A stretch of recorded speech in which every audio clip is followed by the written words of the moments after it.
Deep inside the primitive structures of human anatomy, there sits an ancient, highly automated survival mechanism that possesses the absolute power to overwrite your logical intelligence, distort your sensory perception, and trap your daily awareness in a state of permanent, low-grade panic. You walk through a completely ordinary day, you manage your computer workspace with absolute peace, or you review a casual text message on your screen. Suddenly, without any external threat or logical justification, a heavy wave of intense dread, intense suspicion, or visceral anxiety floods your central nervous system. Your heart rate elevates, your chest tightens, and your mind begins frantically spinning out catastrophic scenarios about your relationships, your health, or your future. In clinical psychology, this severe state of cognitive overdrive is known as hyper-vigilance, or an amygdala hijack. It is not a conscious sign of low emotional control or an intellectual failure. It is a highly sophisticated evolutionary defense network built directly into the brain's survival architecture. Your biology does not prioritize happiness or peace. It prioritizes survival above all else. When your subconscious mind interprets a minor environmental shift as an absolute emergency, it pulls the plug on your objective logic, forcing your body into a state of immediate fight or flight simply to ensure you survive a danger that doesn't actually exist. The core neurobiological engine driving this chronic mental exhaustion is a process known as Predictive Threat Incongruity. Your brain does not sit passively inside your skull, waiting to experience reality. It is a highly aggressive, predictive processing machine that continuously manufactures an internal model of the world based entirely on your past data and childhood survival baselines. If you matured inside an environment where emotional safety, parental presence, or financial stability was completely unpredictable, your threat processing center was wired for maximum sensitivity. It established what clinical psychologists define as an elevated baseline of hypervigilance. To the conscious ego, you genuinely believe you are simply being practical, cautious, and analytical as you browse your daily timeline. But beneath your conscious awareness, your subconscious is executing an automated scan of your entire world to find signs of impending rejection, abandonment, or failure. Your mind treats a peaceful, quiet environment as a terrifying anomaly, actively inventing problems and manufacturing paranoia simply to keep your defense shields fully raised against a world it perceives as fundamentally unsafe.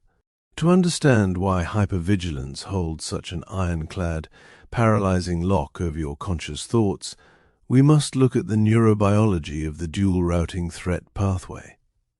When modern neuroscientists place individuals with elevated stress responses inside functional brain scanners and expose them to vague or neutral stimuli, they witness an extraordinary neural shortcut. Under normal conditions, visual data travels from your eyes to the thalamus and then takes the high road to the prefrontal cortex, where it is logically analyzed before an emotional response is generated.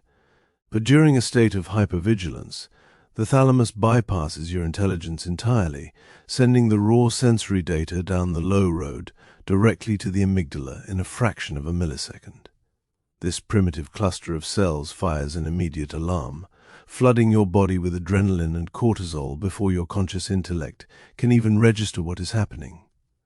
In a very literal sense, your biology pulls the plug on your spatial reasoning, forcing your nervous system to remain on a permanent defensive autopilot, where neutral signals are automatically categorized as absolute threats.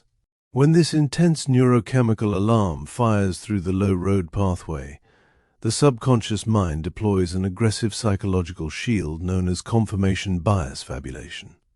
This is an automated defensive maneuver where the hypervigilant brain actively distorts your current perception, highlighting minor details and inventing false narratives simply to justify the intense fear your body is physically experiencing. The human ego cannot tolerate the internal instability of feeling a massive wave of panic without a clear, logical reason. To protect your pride from the terrifying realization that your anxiety is irrational, your mind performs a catastrophic misinterpretation of reality. It begins pointing to random external variables inside your environment. It tells a story that sudden tone in a message means someone is angry with you, that quiet period at work means a crisis is coming, or that minor physical sensation is a sign of terminal illness. Notice how the mind weaponizes your own intelligence to validate your panic, leaving you completely blind to the reality that your brain is actually weaponizing your senses to keep your internal narrative aligned with the fear of the crowd. The primary weapon the hyper-vigilant ego uses to reinforce this mental prison is a process called catastrophic forecasting. When your predictive processing engine encounters a vague or unresolved situation inside your workspace or life, it does not allow you to remain in comfortable neutrality. It actively forces your intellect to construct the absolute worst-case scenario possible. The mind is an expert at inventing highly logical, comforting justifications for its own obsessive worrying. Consider a scenario where a project goes quiet, or a partner takes longer to reply to a message. The clash between your private need for absolute certainty and the reality of an unpredictable world creates severe cognitive dissonance. To resolve this internal agony without dropping your guard, your mind creates an escape hatch. It convinces you that by constantly visualizing catastrophe, you are actively preparing yourself for pain, or that worrying is an act of high responsibility and protection. Your brain uses rationalization to turn an exhausting state of emotional paralysis into an act of superior caution, choosing the misery of a manufactured disaster today over the vulnerability of facing an uncertain tomorrow. Alongside catastrophic forecasting, the hyper-vigilant mind utilizes a secondary, highly passive filter known as hyper-analytic exhaustion. Once your brain has entered a prolonged state of survival activation, it transforms your cognitive workspace into a continuous processing factory. You find yourself spending hours reviewing past conversations to find hidden slights, auditing the digital timestamps of your social circle, or scanning your daily interactions for micro-expressions of disapproval. This filter alters your mental landscape because it erases your capacity for presence and joy. Your selective attention filter ensures that your brain actively highlights every potential sign of conflict while completely deleting or ignoring data points of warmth, safety, and success. Hyper-analytic exhaustion transforms your social landscape into a blank space where relaxation feels entirely dangerous. It allows you to walk through life as a permanent, hyper-vigilant observer, entirely convinced that your constant overthinking is the only thing keeping your life from falling apart, completely shielding your ego from the terrifying reality that your overthinking is the exact thing that is destroying your peace. These abstract biological filters manifest daily in devastating real-world loops, the most common of which is the trap of the professional burnout citadel. This is the precise reason why highly successful, meticulous professionals can build massive corporate security or technical excellence inside their computer workspace, yet remain entirely trapped in a loop of permanent career terror. A modern business operation or creative project is, by definition, an unpredictable environment that requires fluid adaptation. But when a minor delay or a localized piece of negative feedback lands on their desk, the professional's hypervigilance mechanisms trigger immediately. They do not pause to logically audit the overall security of their long-term position. Instead, their amygdala registers an immediate survival threat to their status. They respond by overworking, micromanaging every variable, and working through the night to eliminate all possibilities of error. This collective passivity creates an absolute optical illusion of a flawless, hyper-dedicated operator. The leadership looks at the output and applauds, entirely blind to the reality that the individual is burning out in a prison of their own making, entirely unable to trust the stability of their success. We see this exact same self-sabotage playing out in our social lives through the destructive pattern of preemptive relational sabotage. Because your subconscious brain was wired through past trauma to believe that everyone eventually leaves or betrays your trust, your predictive processing engine transforms your behavior into a hyper-vigilant test-tracking engine. When a connection becomes stable, peaceful, and intimate, your internal radar registers an immediate threat to your emotional safety. The ego cannot handle the vulnerability of waiting for the other shoe to drop. To regain control of the timeline, your subconscious actively forces you to execute an automated defense maneuver. It forces you to pick a fight, create distance, or push the other person away over an imaginary slight. You initiate a conflict, entirely convinced that you are simply protecting your dignity from their hidden malice. This constant masking creates a profoundly hollow personal life. Paradoxically, your behavior forces the exact abandonment you were terrified of experiencing, causing the relationship to fail, leaving your true identity feeling entirely isolated, invisible, and compromised, validating your brain's dark belief that connection was never safe in the first place. When this collective hypervigilance and threat processing scales up across an entire culture, it produces the highly destructive phenomenon of mass paranoia and ideological polarization. Humans are profoundly social creatures, but when an entire generation or digital community becomes hyperactivated by stress hormones and experiences life through a constant filter of existential threat, the collective prefrontal cortex of that society essentially collapses. Independent critical thought is treated as a literal social crime.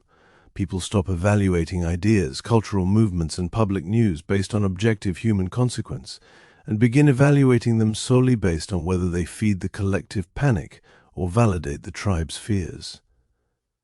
This mass blindness is the ultimate fuel for systemic polarization and social decay. A society does not lose its sanity because it is overrun by external monsters. It slides into madness because ordinary citizens choose to view their neighbors through a lens of permanent suspicion, violently attacking anyone who tries to offer a calm, balanced perspective, turning a population into a synchronized herd of reactive echoes who will gladly trade freedom for an illusion of security. The true danger of chronic hypervigilance is that it constructs a perfectly closed, self-fulfilling cognitive loop that entirely blinds you to your own loss of autonomy. The cycle begins the moment your body experiences an automated physical wave of stress or low-road amygdala activation. This internal environment creates immediate subconscious pressure to find a threat, forcing your brain to reduce activity in its regulatory and logical processing networks. Because your internal boundaries are lowered by fear, you choose compliance with the panic, adopting a catastrophic forecast or overthinking a minor detail in your computer workspace. To clear the immediate wave of guilt, your mind instantly deploys confirmation bias validation, rewriting the event to convince your conscious ego that your suspicion was entirely rational and necessary. This failure to stand in calm awareness is then used by your predictive engine as a new, acceptable baseline for the future. When the next neutral signal arrives, your mind looks at its past data and says, "We panicked before and we survived, so it is safe to panic again," permanently locking you in a loop of herd dependency. Dismantling this matrix of collective hypervigilance requires a rare, aggressive practice known as somatic interruption. You cannot simply use your intellect to think your way out of a panicked brain scan. Your amygdala operates far faster than your logical thoughts, demanding hard, physical data points of bodily safety to override its automated survival networks. This reprogramming begins by learning to recognize your internal distress not as an objective truth about the external world, but as a primitive chemical discharge. The next time you find yourself caught in a frantic overthinking spiral or an obsessive scan of your phone screen, do not look to your environment for answers. Recognize that your rising heart rate is your low-road pathway, executing an old survival script. Force your physical body to execute an absolute stop. Drop your shoulders, relax your jaw, and force your chest to take deep, measured belly breaths, exhaling twice as long as you inhale. By consciously slowing your physical biology, you force an immediate data point of absolute safety into your prefrontal cortex, cutting the feedback loop of panic and allowing your intellect to reclaim its mind. Stepping out of the shadow of your primitive survival loops and choosing absolute somatic calm is an act of supreme psychological heroism, because it forces you to face the raw neural pain of standing completely still inside a storm of anxiety. Your brain will fight this process at every single turn, desperately screaming at you to check the screen, find the threat, and accept the comfortable shared illusions of your panic simply to keep your ego safe in the pack. But now that you know the anatomy of the trap, now that you understand how your subconscious mind uses predictive threat processing, low road activation, and catastrophic forecasting to turn you into an unthinking echo, the amygdala has lost its lock over your consciousness. You can choose to step out of the delusion and view your reality with absolute, unyielding clarity. This navigation of your subconscious architecture is a lifelong education, and your brain utilizes dozens of other invisible neural mechanisms every single day to dictate your choices and trap you on autopilot without your consent. If you are ready to shatter the rest of these hidden mental loops, discover how your mind fakes reality, and unlock the true mechanisms of your subconscious, click on the playlist appearing on your screen right now. We have built an entire archive of long-form psychological deep dives designed explicitly to help you look past the self-delusions of your ego. Click through, explore the library, and take absolute control of your psychology.